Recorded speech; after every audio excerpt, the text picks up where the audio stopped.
Hello everyone, welcome to your own channel biology by Preeti ma'am. तो आज की इस वीडियो में हम पढ़ने वाले हैं ब्लड कि ब्लड क्या होता है, उसका काम क्या होता है, जिसमें कि हम पढ़ेंगे composition of blood, white blood sales क्या होती हैं, different type of white blood sales की जो श्वेत रक्त कणिकाएं होती हैं उनके कितने टाइप्स होते हैं और उनके फंक्शन क्या होते हैं। साथ ही हम पढ़ेंगे प्लेटलेट्स के बारे में कि प्लेटलेट्स का काम क्या होता है। इसके अलावा हम प्लाज्मा के बारे में पढ़ेंगे कि प्लाज्मा का काम क्या होता है और इसका कंपोजिशन क्या होता है। इसके साथ ही हम रेड ब्लड सेल्स के बारे में डिटेल में पढ़ेंगे। तो आइए स्टार्ट करते हैं आज की क्लास को। तो देखिए, समझते हैं कि आखिर ब्लड क्या होता है। देखिए, blood is a connective tissue fluid that consist of plasma, blood cells and platelets. यानी कि क्या कह रहा है समझिए, जो ब्लड होता है, रक्त होता है, यह एक संयोजी ऊतक होता है जिसमें प्लाज्मा होता है, ब्लड सेल्स होती हैं और प्लेटलेट्स होते हैं। ठीक है, तो इन सभी से मिलकर हमारा ब्लड बना होता है and it circulates through our body delivering oxygen and nutrients to various cells and tissues। यानी कि ये जो ब्लड होता है हमारे पूरे शरीर में सभी कोशिकाओं और ऊतक तक ऑक्सीजन और सभी न्यूट्रिएंट्स को पहुंचाता है। ठीक है, और इस तरीके से हमारे पूरे शरीर में ऑक्सीजन और न्यूट्रिएंट का ट्रांसपोर्ट करता है। ठीक, अब देखिए, जो ब्लड होता है it makes up to 8% of our body weight. यानी कि जो ब्लड होता है ये हमारे शरीर के वजन का 8% भाग बनाता है। ठीक है, और अगर ब्लड की अमाउंट की बात करें तो एडल्ट में इसका जो एवरेज अमाउंट होता है वो 5 to 6 लीटर होता है। किसी भी वयस्क मनुष्य में 5 से 6 लीटर रक्त पाया जाता है। ठीक है, तो इसके कंपोजिशन को अब देखेंगे हम कि इसका कंपोजिशन क्या होता है। देखिए, जो ब्लड होता है, ब्लड में सबसे ज्यादा अमाउंट किसका होता है? प्लाज्मा का होता है। प्लाज्मा जो होता है ये एक येलो कलर का सब्सटेंस होता है जो कि 55% पाया जाता है। ठीक है, और इस प्लाज्मा में प्रेजेंट होता है वाटर, प्रोटीन्स और इलेक्ट्रोलाइट्स। ठीक, इसके बाद 45% होता है हमारा रेड ब्लड सेल्स, यानी कि जो लाल रक्त कणिकाएं होती हैं वो प्रेजेंट होती है 45%। ठीक है, इसके अलावा 1% प्रेजेंट होता है हमारा प्लेटलेट्स। अब प्लेटलेट्स में ही प्रेजेंट होती है हमारे साथ में पेरिफेरल ब्लड मोनोन्यूक्लियर सेल्स। ठीक है, इनमें प्रेजेंट होती है हमारे लिम्फोसाइट्स, मोनोसाइट्स, और ये होती कैसी होती है? ये राउंड और ओवल शेप की होती हैं। ठीक है, तो इन सभी को हम डिटेल में अच्छे से समझेंगे। तो सबसे पहले हम समझेंगे व्हाइट ब्लड सेल्स, यानी कि श्वेत रक्त कणिकाएं क्या होती हैं। देखिए, ये बहुत ही ज़्यादा इम्पॉर्टेंट है। सबसे इम्पॉर्टेंट चीज़ की कि जो WBC सेल्स होती हैं इनको ल्यूकोसाइट्स भी कहा जाता है। ठीक है, तो ये चीज़ आपको ध्यान रखनी है। देखिए, leucocytes are colourless blood cells, यानी कि जो ल्यूकोसाइट्स होती हैं, जो श्वेत रक्त कणिकाएं होती हैं, नाम से ही क्लियर है, ये कैसी होती है? ये कलरलेस होती है। ठीक है, क्यों होती है? क्योंकि इनमें हीमोग्लोबिन एब्सेंस होता है। ठीक है, इसमें हीमोग्लोबिन प्रेजेंट नहीं होता है, तो इस वजह से जो WBC होती हैं ये श्वेत होती हैं और कलरलेस होती हैं। ठीक है, इनकी अगर ऑरिजिन की बात करें, उत्पत्ति की बात करें, तो इनकी उत्पत्ति होती है अस्थि मज्जा से, यानी कि बोन मैरो से। ठीक है, जो WBC है ये बोन मैरो में बनती हैं। ठीक, इनके फंक्शन की बात करें तो जो WBC होती हैं ये हमारे इम्यून सिस्टम से जुड़ी होती हैं। ठीक है, and white blood cells are responsible for fighting foreign pathogens such as bacteria, viruses and fungi. यानी कि जो WBC होती हैं ये हमारे इम्यून सिस्टम से जुड़ी होती हैं। ठीक है, और ये क्या करती हैं, जैसे ही हमारी बॉडी में कोई भी फॉरेन पार्टिकल अटैक करता है, जैसे कि वायरस हो गया, बैक्टीरिया हो गया, कोई भी फंगस इन्फेक्शन हो गया, तो उनसे ये हमारे शरीर की रक्षा करती हैं। ठीक है, जो WBC है ये उन वायरस पैथोजन जो होते हैं उन पे अटैक करते हैं, तो इस तरीके से हमारे शरीर की प्रोटेक्शन करते हैं। ठीक है, आगे देखिए, WBC की संख्या की बात करें तो इनकी संख्या जो होती है वो 4500 से 11,000 की होती है। ठीक है, मतलब कि जो WBC होती है ये 4500 से 11,000 पर क्यूबिक मिलीमीटर प्रेजेंट होती हैं। ठीक है, अब देखो, एक टर्म आता है इससे जुड़ के, एक आता है ल्यूकोपेनिया और ल्यूकोसाइट्स। ल्यूकोपीनिया जो होता है, अगर हमारे ब्लड में WBC कम हो जाएंगी तो उसे बोलते हैं ल्यूकोपीनिया, ठीक है। यही अगर WBC बढ़ जाती है, ठीक है, तो उसे बोलते हैं ल्यूकोसाइटोसिस, ठीक है। अब देखो, इन WBC को फर्दर क्लासिफाई किया गया है दो टाइप्स में, एक ग्रैनुलोसाइट्स में और एक ए ग्रैनुलोसाइट्स में। जो ग्रैनुलोसाइट्स होती हैं इनमें आ जाते हैं आपके इओसिनोफिल्स, बेसोफिल्स और न्यूट्रोफिल्स, जबकि जो ए ग्रैनुलोसाइट्स होती हैं इनमें आते हैं आपके मोनोसाइट्स और लिम्फोसाइट्स, ठीक है। तो देखिए ये different type of blood cells दी हुई है, ठीक। अब देखो जो ग्रैनुलोसाइट्स होती हैं इनमें क्या होता है, कुछ ग्रैन्यूल्स पाए जाते हैं। जो इनका साइटोप्लाज्म होता है, इनके साइटोप्लाज्म में कुछ कण पाए जाते हैं, ठीक है, जिसके कारण इनको ग्रैनुलर सेल्स बोलते हैं, ठीक है।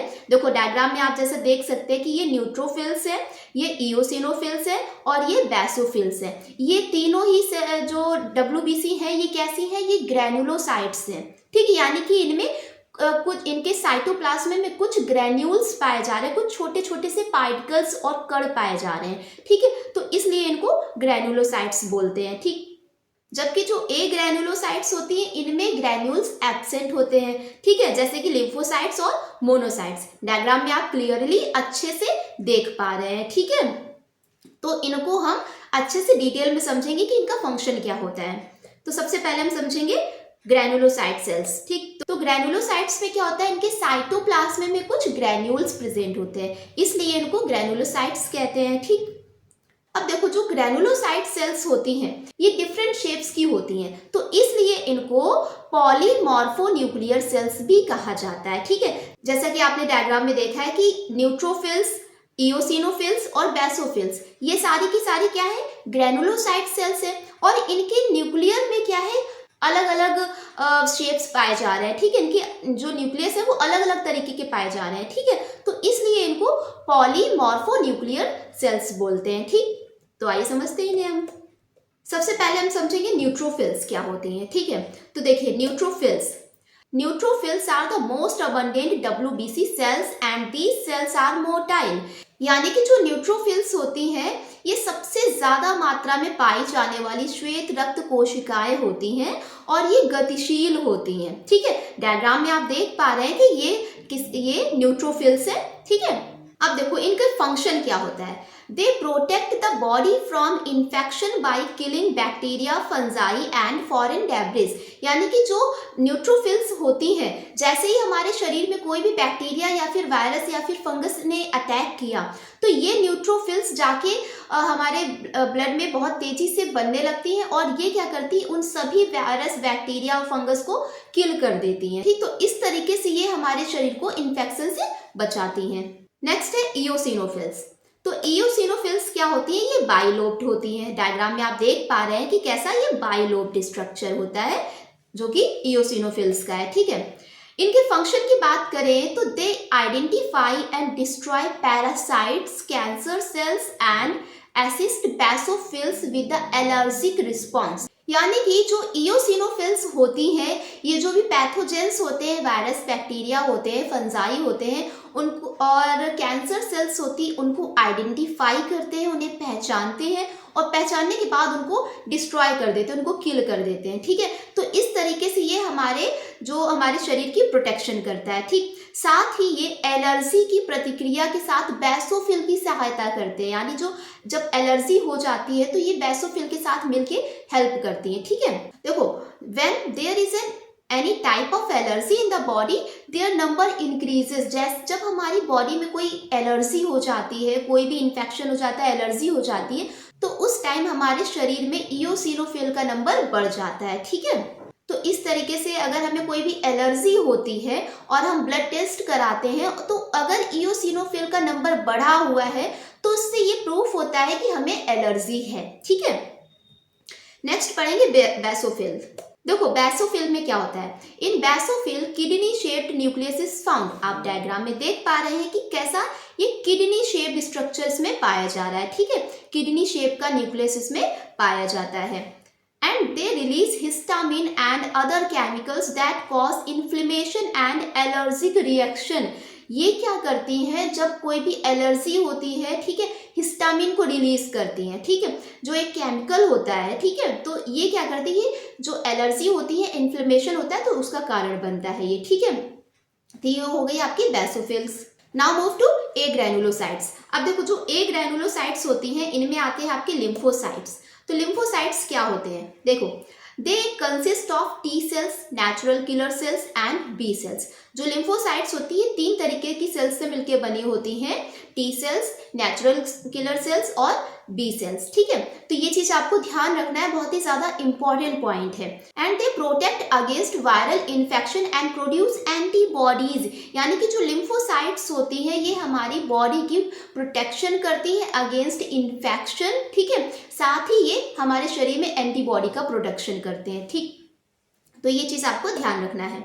नेक्स्ट है मोनोसाइट्स। अब देखो मोनोसाइट्स क्या होती हैं, they are the largest of the white blood cells and they help to remove dead or damaged cells and fight infections।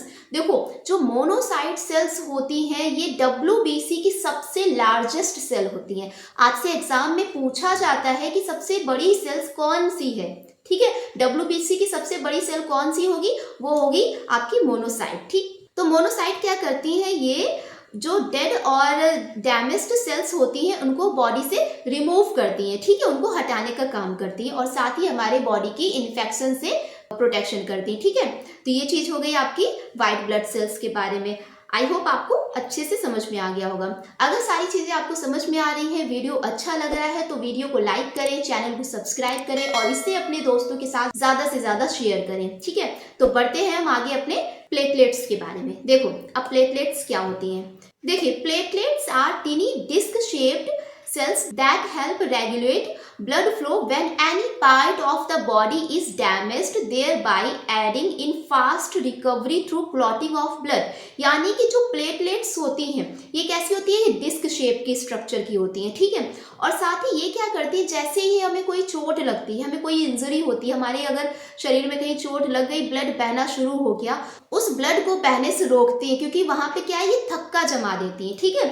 मतलब कि थक्का जमने से घाव ठीक हो जाता है। तो इस तरीके से जो प्लेटलेट्स होती है इनका काम क्या होता है, थक्का जमाना, ठीक है। तो प्लेटलेट्स की हेल्प से ही थक्का जम पाता है और जो ब्लड फ्लो होता है वो रुक जाता है, ठीक। Now move to plasma. अब देखो प्लाज्मा क्या होता है, plasma is the largest single component of blood. जो प्लाज्मा होता है ब्लड में सबसे ज्यादा पाया जाने वाला अगर कोई सब्सटेंस है तो वो प्लाज्मा होता है। 55% ब्लड में पाया जाता है, ठीक है। ये चीज आपको अच्छे से ध्यान रखनी है।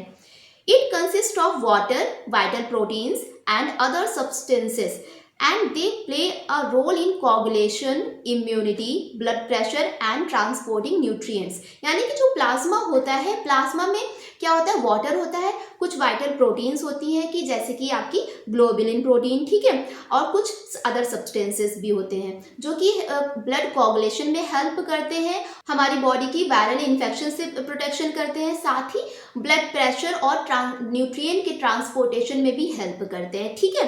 तो ये हो गया हमारा प्लाज्मा। देखो डायग्राम में आप देख सकते हैं कि नीचे वाला तो क्या है, ये जो रेड कलर का है ये हमारा रेड ब्लड सेल्स है, ठीक है, ये व्हाइट ब्लड सेल्स है, जबकि जो येलो वाला पार्ट है ये प्लाज्मा है, ठीक है।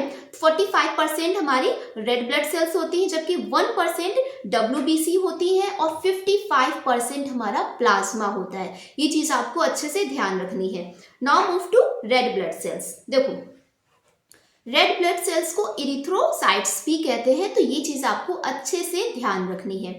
अब देखो इनका काम क्या होता है। Red blood cells bring oxygen to the tissues in body and release carbon dioxide to lungs to exhale। यानी कि जो रेड ब्लड सेल्स होती RBC होती हैं, ये क्या करती है, हमारी शरीर के सभी टिश्यूज और सेल्स तक ऑक्सीजन को ले जाती हैं और उन टिश्यू में जो कार्बन डाइऑक्साइड होती है उनको उससे वापस लेती हैं और फिर इसके बाद जब हम सांस छोड़ते हैं उसके थ्रू कार्बन डाइऑक्साइड बाहर रिलीज हो जाती है, ठीक है। तो इस तरीके से ये हमारी बॉडी में वर्क करती हैं। अब देखो जो मैच्योर आरबीसी होती हैं, mature RBC are biconcave and discoid shaped structure. देखो आप डायग्राम में आप देख सकते हैं कि कैसा डिस्क शेप स्ट्रक्चर है, ठीक है, और बाइकॉनकेव है, ठीक है। और जो आरबीसी होती है ये कैसी होती है, ए न्यूक्लिएटेड होती है, यानी कि इनमें न्यूक्लियस प्रेजेंट नहीं होता है। तो मोस्ट इंपॉर्टेंट पॉइंट है इस चीज को आपको बहुत ही अच्छे से ध्यान रखना है। कई बार आपसे एग्जाम में ये पूछा जाता है कि आरबीसी में न्यूक्लियस प्रेजेंट होता है या नहीं प्रेजेंट होता है, ठीक है। तो ये ए न्यूक्लिएटेड होती है, जबकि आपने डब्ल्यूबीसी में समझा था कि उसमें क्या है, न्यूक्लियस प्रेजेंट था, ठीक है। यहाँ लेकिन आरबीसी में न्यूक्लियस प्रेजेंट नहीं होता है, ठीक। आगे बढ़ते हैं। देखो, cytoplasm of these blood cells is rich in haemoglobin. जो रेड ब्लड सेल्स का जो साइटोप्लाज्म होता है इसमें हीमोग्लोबिन बहुत ही ज्यादा मात्रा में प्रेजेंट होता है। It is an iron rich molecule that can bind oxygen readily, यानी कि जो रेड ब्लड सेल्स होती है इनमें आयरन मॉलिक्यूल्स होता है जिसके कारण ये ऑक्सीजन को ईजिली अच्छे से बाइंड कर पाते हैं, ठीक है। This molecule also impart red colour to the blood, यानी कि जो हीमोग्लोबिन होता है, हीमोग्लोबिन के कारण ही जो ब्लड होता है वो रेड होता है, ठीक है। नेक्स्ट, अगर इसकी ऑरिजिन की बात करें, यानी कि इसकी उत्पत्ति की कि कहाँ से इसकी ऑरिजिन होती है, तो इसकी ऑरिजिन होती है आपकी बोन मैरो से। ये चीज आपको ध्यान रखनी है, ठीक है। इसे हिंदी में अस्थि मज्जा भी कहते हैं। अगर इसके ब्रेकडाउन की बात करें तो इसका ब्रेकडाउन होता है स्प्लीन में, ठीक है, जिसे हिंदी में प्लीहा या फिर तिल्ली कहते हैं, ठीक। This is very very important point कि जो आरबीसी होती है इनका ब्रेकडाउन कहाँ होता है, कई बार आपसे एग्जाम में पूछा जाता है, तो आपका आंसर हो जाएगा स्प्लीन, ठीक। And the process of RBC formation is called erythropoiesis, यानी कि जो आरबीसी के बनने की प्रोसेस होती है उसको इरिथ्रोपोएसिस कहते हैं, ठीक है। नेक्स्ट बढ़ते हैं। अगर इसकी लाइफ स्पैन यानी जीवन काल की बात करें तो इनका जीवन काल होता है अप टू 120 डेज, ठीक है, 120 दिन या फिर 4 मंथ, ठीक है। अगर आरबीसी काउंट की बात करें तो आरबीसी जो होती है हमारे ब्लड में इनकी मात्रा होती है 4.5 से 5 मिलियन तक होती है, ठीक है। अब देखो, जैसा कि आपको मैंने बताया कि आरबीसी में हीमोग्लोबिन प्रेजेंट होता है, ठीक। अब जो हीमोग्लोबिन होता है ये 2 से मिलके बना होता है, इसमें होता है हीम प्रोटीन और ग्लोबिन, ठीक है, इनसे मिलके बना होता है। और साथ ही जो आरबीसी में ये हीमोग्लोबिन होता है, हीमोग्लोबिन क्या होता है, एक रेस्पिरेटरी पिगमेंट के जैसे काम करता है, ठीक है। तो ये हो गया आपके आरबीसी के बारे में, ठीक। आई होप आपको अच्छे से चीजें समझ में आई होंगी। तो नेक्स्ट वीडियो में हम कार्डियक साइकिल के बारे में समझेंगे कि जो हमारा हार्ट होता है कैसे पंप करता है, डायस्टोल क्या होता है, सिस्टोल क्या होता है, ठीक है। और जो हमारा हृदय में जो लब डब की साउंड होती है वो कैसे ऑरिजिनेट होती है, यानी कि कार्डियक साइकिल कैसे चलती है, इन सब के बारे में डिटेल में हम समझेंगे। तो अगर वीडियो आपको अच्छी लगी है, सारी चीजें समझ में आई, तो प्लीज चैनल को सब्सक्राइब करें, वीडियो को लाइक करें और इससे अपने फ्रेंड्स के साथ शेयर करें।